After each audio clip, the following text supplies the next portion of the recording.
যে টাকা দিয়েছিলাম তার অর্ধেক টাকাতে কাজটা করেছে। ওটা উল্টো খবর। সাধারণত যে টাকা দেওয়া হয় তার থেকে দ্বিগুণ আবার চাওয়া হয়।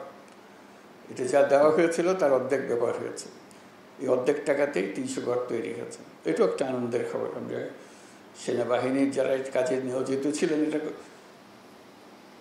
স্বাভাবিক পরিস্থিতিতে গৃহ নির্মাণ ছিল না, অস্বাভাবিক পরিস্থিতিতে গৃহ নির্মাণ ছিল। এটা বিশেষ আলোচনার বিষয়। তো টাকা দেওয়ার ব্যাপারে আমি একটু শক্ত অবস্থান নিচ্ছিলাম। আমি বললাম যে এটা টাকা দিতে গেলে এই টাকার ভাগ বাটোয়ারা অনেক রকম হয়ে যাবে, আসলে যাদের প্রাপ্য তাদের হাতে সেই টাকা পৌঁছবে কিনা। তখন একটা প্রস্তাব আসছিল যে আশ্রয়ণ প্রকল্পের মাধ্যমে করা। আশ্রয়ণ প্রকল্প সম্বন্ধে আমার পরিষ্কার ধারণা ছিল না, নামটা জানা ছিল। তো ভাবলাম যে দেখি এটা কি করা যায়। পরে জানলাম যে এটা সেনাবাহিনী করবে। তাহলে একটু স্বস্তি পেলাম যে না, এটা অন্তত টাকাটা সঠিকভাবে ব্যবহার হবে। আজকে এটার সমাপ্তি উপলক্ষে যে চাবি বিতরণ, আপনাদের হাতে চাবি তুলে দেওয়া, এটা ভালো লাগছে যে টাকাটা সঠিক ব্যবহার হয়েছে এবং ঘরটাও সঠিকভাবে নির্মাণ হয়েছে।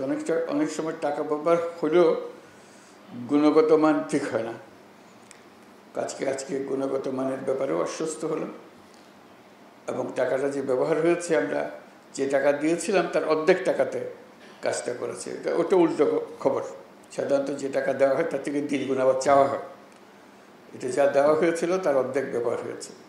এই অর্ধেক টাকাতেই 300 ঘর তৈরি হয়েছে। এটাও একটা আনন্দের খবর। আমরা সেনাবাহিনীর যারা এই কাজে নিয়োজিত ছিলেন, এটা স্বাভাবিক পরিস্থিতিতে গৃহ নির্মাণ ছিল না, অস্বাভাবিক পরিস্থিতিতে গৃহ নির্মাণ ছিল।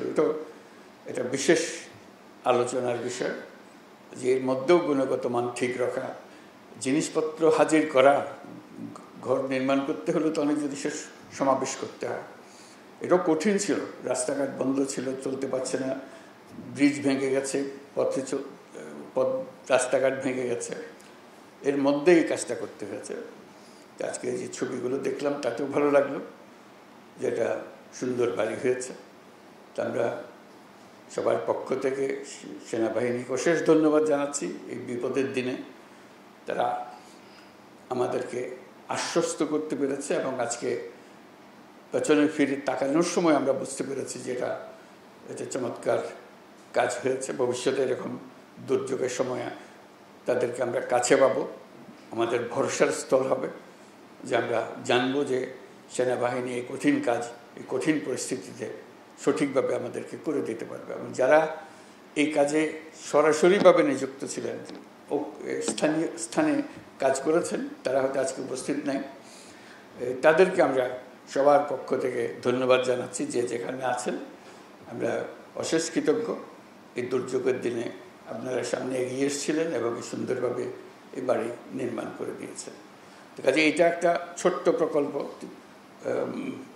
300টি ঘর নির্মাণ, কিন্তু এর মাধ্যমে আমরা আমাদের যে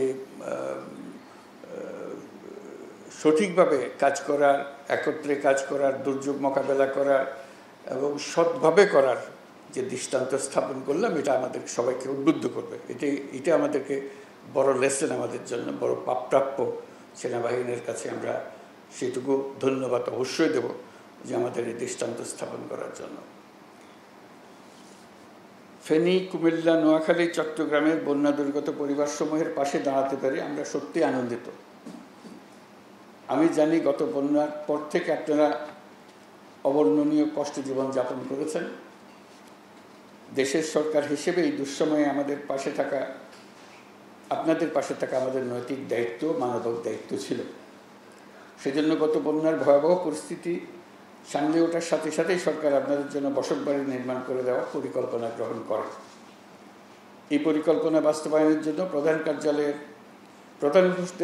প্রধান উপদেষ্টার কার্যালয়, মুখ্য সচিব, বাংলাদেশ সেনাবাহিনী ও স্থানীয় প্রশাসন নিরলসভাবে পরিশ্রম করেছে। এই জন্য আমি তাদের সবাইকে আন্তরিক ধন্যবাদ জানাচ্ছি।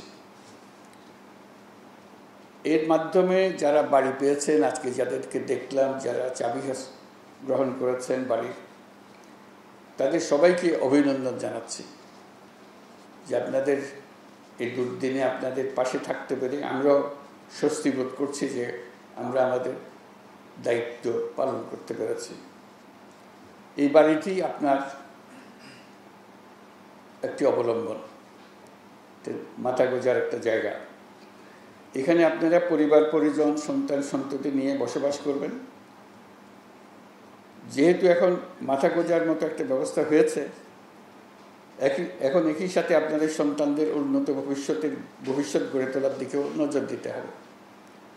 তাদেরকে ভালো মতো পড়াশোনা করাবেন, যাতে ভবিষ্যতে তারা ভালো মানুষ, ভালো নাগরিক এবং ভালো উদ্যোক্তা হতে পারে।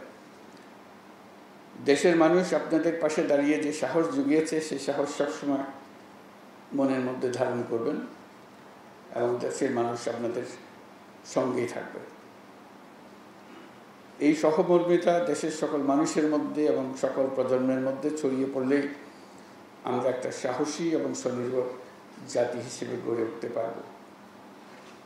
আপনাদের সকলের জন্য শুভেচ্ছা জানাচ্ছি এবং সেনাবাহিনীর সব কর্মীদের যারা এই কাজে যুক্ত ছিলেন তাদের কাছে বিশেষভাবে কৃতজ্ঞতা জানাচ্ছি। সেনাবাহিনীর যারা উচ্চ পদে আছেন তারা এটা দেখাশোনা করেছেন, সুন্দরভাবে জাতির সামনে একটা দৃষ্টান্ত স্থাপন করেছেন, সেজন্য তাদেরকে ধন্যবাদ ও অভিনন্দন জানাচ্ছি।